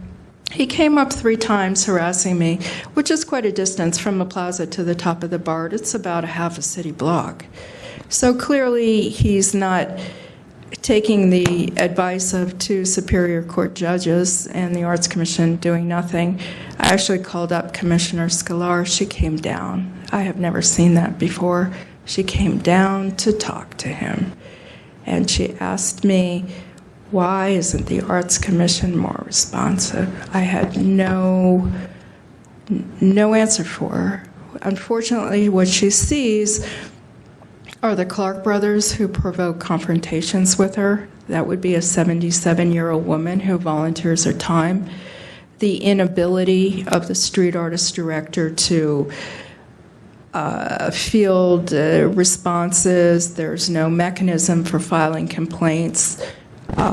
It's just total chaos. And unfortunately, what a person would see in attending these meetings are shouting matches, which is why there is a full-time cop there and why people are ejected from the meeting. It's actually quite shocking. And I think you know my position. I reached out to Kate Patterson today to try and talk to her. There is no interest at all. Either shut up and continue to pay or suffer retaliation. It's quite sad. Okay, I'm done. Thank you. There being no further public comment, item number 9, announcements, comments, questions, and future agenda items. There being no issues, item number 10, adjournment. Well, let's back up. So item number 9, announcements, comments, questions, and future agenda items. when is the next meeting for this group? The complaint committee, We're by it is sporadic as needed. diurnally or triurnally? There's or I no don't know set what it's meeting called. date for the complaint committee. Okay. It meets as needed. The rules committee, which was originally scheduled today and was canceled, will be approximately 2 months from today. However, I do not see any pending issues before the rules committee at this time. Okay, but for a rules committee, but if we end up, I mean, we're filling in for another committee, Yes, right? it'll be approximately 2 months also. Okay. I'll try to use the same date so that we have the hearing room. The hardest part is finding a hearing room. But So we always have this hearing room. we have it on specific dates. So Okay. If I use the Rules Committee date for a complaint committee hearing, I don't have to make special arrangements. Okay. Sorry, you may carry on. Item number 10, adjournment. If there's no objection, Let her rip. the meeting is All right. adjourned.